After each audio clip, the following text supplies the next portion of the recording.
सभी प्यारे बच्चों को नमस्ते नमस्कार। कैसे हैं आप सब लोग? बढ़िया होंगे। जो सीरीज हम लोग प्रारंभ किए हैं घंटों का कंटेंट 10 से 12 मिनट में समाप्त करने का, अगले चरण में हम लोग प्रवेश कर चुके हैं और आप सबका प्यार और इतना विश्वास मिल रहा है कि बहुत अच्छा लग रहा है कि ऐसे कंटेंट और बनाने चाहिए। इसलिए हम और आगे भी शुरू करते हैं और आगे भी शुरू करते रहेंगे। ऐसे बहुत संक्षेप में आप सबको हम वो सारा कंटेंट देते रहेंगे जहां पे आप घंटों घंटों पहले खर्च किया करते थे। सब कुछ तो क्लियर है, यहाँ पे दिख रहा है। तो शुरुआत करते हैं हम लोग।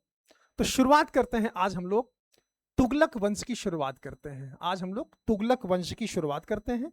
चलिए अभी देखिए 1 घंटे का कंटेंट मैं आपको 10 मिनट में केवल उपलब्ध करवा दूंगा। तो हम लोग शुरू करते हैं तुगलक वंश। तुगलक वंश हम लोग प्रारंभ करते हैं। देखिए तुगलक वंश आप सब जानते हैं, गुलाम वंश आया था, खिलजी वंश आया था, उसके बाद तुगलक वंश आएगा।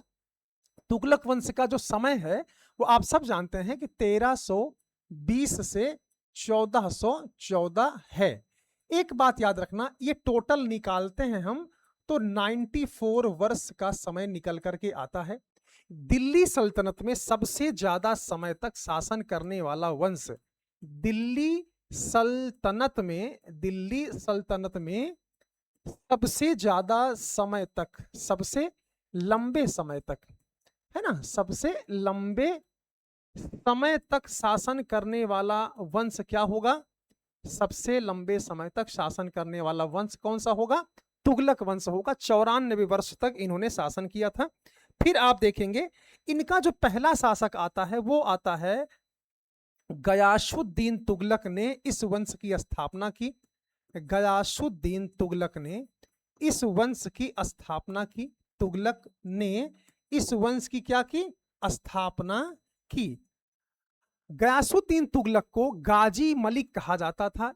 क्या हुआ? गाजी मलिक की उपाधि इसने लिया था। गाजी, पूछा प्रश्न है ये, गाजी मलिक की उपाधि, गाजी मलिक की उपाधि किसने लिया था? गयासुद्दीन तुगलक ने लिया था। अब दिल्ली सल्तनत में नहरों का निर्माण करवाने वाला पहला शासक, नहरों का निर्माण करवाने वाला, नहरों का निर्माण करवाने वाला ये पहला शासक था। करवाने वाला प्रथम शासक कहां का? दिल्ली सल्तनत का प्रथम शासक था दिल्ली सल्तनत का। ठीक है, बात क्लियर हो गई। अब देखिए इनके बारे में एक बात और कहा जाता है कि इन्होंने तुगलकाबाद शहर की स्थापना करवाई थी। तुगलकाबाद शहर की स्थापना करवाई। तुगलकाबाद शहर की स्थापना इन्होंने करवाया था। स्थापना इन्होंने करवाया था। ठीक है, एक लास्ट पॉइंट इनके बारे में जानेंगे। निजामुद्दीन औलिया से इनका विवाद हो गया था। निजामुद्दीन औलिया से इनका विवाद हो गया था। ठीक है, बस इतनी बात हम लोग इनके बारे में जानेंगे। निजामुद्दीन औलिया से विवाद के कारण किस शासक को जाना जाता है? तो गयासुद्दीन तुगलक को जाना जाता है। गयासुद्दीन तुगलक के बारे में ये 5 पॉइंट आपका बस पर्याप्त है, इतने में आपका काम चल जाएगा। इससे बाहर कुछ नहीं देखना गयासुद्दीन के बारे में। चलिए आगे देखते हैं हम लोग मोहम्मद बिन तुगलक के बारे में। इनको शॉर्टकट में MBT भी कहा जाता है। मोहम्मद बिन तुगलक, इसे अभागा सुल्तान कहा जाता है। इसे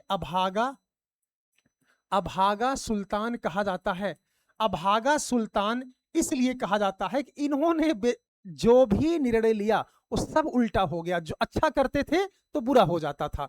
ठीक है, तो मोहम्मद बिन तुगलक अभागा सुल्तान इन्हें कहा जाता है। अब इनके बारे में कुछ बातें आप जान जाइए। पहला तो इन्हें जौना खां कहा जाता था। इन्हें जौना खां कहा जाता था। जौना खां कहा जाता था क्योंकि इन्हीं के नाम पे जौनपुर शहर की आगे चल करके स्थापना होगी।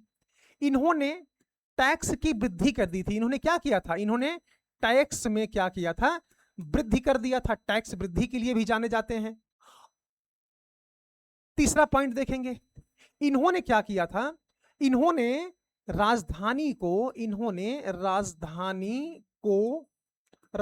को दिल्ली से दौलताबाद ट्रांसफर कर दिया। दिल्ली से देवगिरी या दौलताबाद जो कि महाराष्ट्र की तरफ है, दौलताबाद परिवर्तित कर दिया।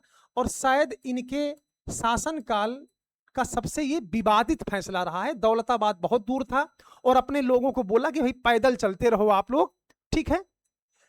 चौथा पॉइंट क्या किया, सांकेतिक मुद्रा का प्रचलन करवाता है। सांकेतिक मुद्रा का प्रचलन, सांकेतिक मुद्रा का प्रचलन करवाता है, जो कि पूरी तरह असफल हो जाता है। प्रचलन करवाता है, सांकेतिक मुद्रा का प्रचलन करवाता है, ठीक है। इनका खुरासान अभियान बड़ा प्रसिद्ध था। खुरासान अभियान इनका बड़ा प्रसिद्ध था।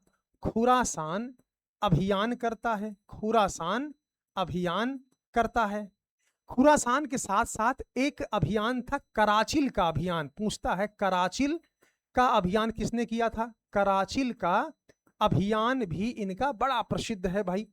कराचिल का अभियान करता है, कराचिल का अभियान करता है। अब देखिए एक पॉइंट, इन्हीं के समय में मोरक्को का यात्री इब्न बतूता, मोरक्को का यात्री इब्न बतूता आता है। इब्न बतूता आया, ठीक है, आया और रेहला नामक किताब ये लिखता है। रेहला नामक किताब लिखता है, ठीक है, लिखता है। और लास्ट पॉइंट इन्हीं के समय में लिख लेंगे, 8वां पॉइंट लिख लेंगे। इन्हीं के समय में, MBT के समय में, मोहम्मद बिन तुगलक के समय में ही दक्षिण भारत में आपने सुना होगा विजयनगर साम्राज्य की स्थापना। विजयनगर और बहमनी राज्य की स्थापना। बहमनी ये 1336 में है, ये 1347 में है। बहमनी राज्य की स्थापना होती है, राज्य की स्थापना होती है, ठीक है, स्थापना होती है। तो इतनी बातें आप मोहम्मद बिन तुगलक के बारे में जान लेंगे। बस मोहम्मद बिन तुगलक के बारे में एक भी प्रश्न आपका बाहर नहीं जाएगा। बोलो बात समझ में आ गई? चलो ये तो हो गए मोहम्मद बिन तुगलक।